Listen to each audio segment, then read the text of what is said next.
जय हिंद का नारा सदा लिखा था जेलों की दीवार पर। अरे बदन पे बंधी थी बेड़ियां, दिल मगर आजाद था और रक्त के अंतिम कतरे में भी भारत जिंदाबाद था। परंतु विडंबना देख के इस देश की आज हमें एनसीईआरटी की पुस्तकों में पढ़ाया जाता है कि 14 अगस्त की मध्य रात्रि को 2 दस्तावेजों पर दस्तखत हुए और आजादी हमारी झोली में आ गई। क्या सिर्फ 2 दस्तावेजों के दस्तखत पर आजादी मिल गई थी? कतरा कतरा खून दिया था, 20 जवानी जुनून दिया था। खड़े अंग्रेज माने नहीं तो गोलियों से भून दिया था।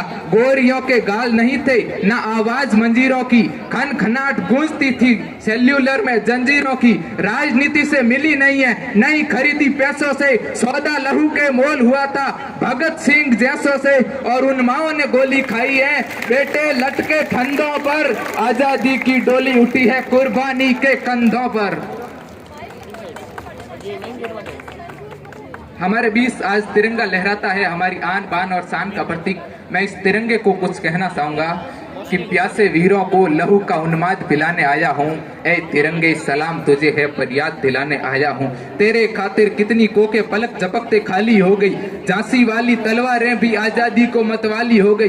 तेरे खातिर जवार उठा था बंदूकों की नलियों में, उधम सिंह ने उधम मचाया लंदन वाली गलियों में। आजाद भी क्या दीवाना था जिसने तुझसे प्यार किया, बागी तिलक हर अखबार किया। लाला ने जलती बाती आगे कर दी, गोरी लाठी को टक्कर देने अपनी छाती आगे कर दी। और जलिया वाला बाग जिनका इंकलाब सुनाता है, उनकी 2 सांसों के बल तू आज तलक लहराता है। एक गंभीर विषय यह है मान्यवर कि आज हम अपने भारत को दुनिया का सबसे बड़ा लोकतांत्रिक राष्ट्र बताते हैं, परंतु आश्चर्य की बात यह है कि जिस देश ने नालंदा और तक्षशिला देकर दुनिया में विश्वविद्यालय की बुनियाद रखी, आज विश्व के 100 सर्वश्रेष्ठ विश्वविद्यालयों में हमारा एक भी विश्वविद्यालय नहीं है। एक तरफ हमारे पास IIT, IIM और NIT जैसे शिक्षण संस्थान है, तो दूसरी तरफ इस देश के गरीबों को बेरोजगारों की जमात में खड़ा कर देने के लिए सर्व शिक्षा अभियान का झुंझुना पकड़ा दिया जाता है। मेरे विचारों में हमारा राष्ट्र निर्माण तब होगा जब इस देश में महिलाओं की पूजा नहीं इज्जत की जाएगी।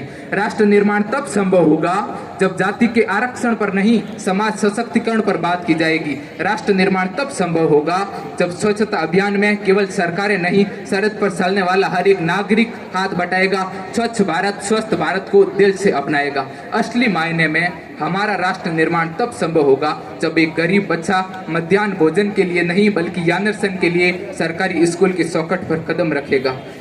हमारा राष्ट्र निर्माण तब तक संभव नहीं हो सकता जब तक हर एक नागरिक स्वैच्छिक मान मूल्यों के आंकड़ों में छिन्न छिन्न विपंदमयी अखंड भारत को खंड खंड करता रहेगा। तब तक राष्ट्र निर्माण संभव नहीं हो सकता।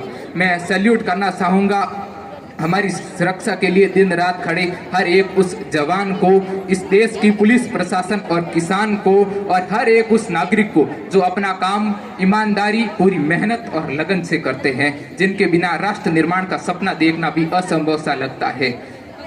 प्रत्येक व्यक्ति अपने चरित्र का निर्माण करे, राष्ट्र निर्माण अपने आप हो जाएगा। आज हिंदुस्तान विश्व का सबसे युवा देश है। हम युवा देशों की श्रेणी में प्रथम स्थान पर आते हैं। हमारी जनसंख्या का 65% जो भाग है वो युवा शक्ति है। हमें हमारी युवा शक्ति की सकारात्मक ऊर्जा का संतुलित प्रयोग करना होगा। अगर हम संतुलित उपयोग करेंगे, कहते हैं कि युवा वायु के समान होता है। वायु जब पूर्वाई के रूप में धीरे धीरे चलती है तो अच्छी लगती है, सबको बर्बाद कर देने वाली आंधी किसी को अच्छी नहीं लगती। अगर हम इस पूर्वाई का उपयोग विज्ञान, तकनीकी, शिक्षा और अनुसंधान के क्षेत्र में करेंगे तो हम विश्व गुरु ही नहीं अपितु विश्व का निर्माण करने वाले विश्वकर्मा के रूप में भी जाने चाहेंगे।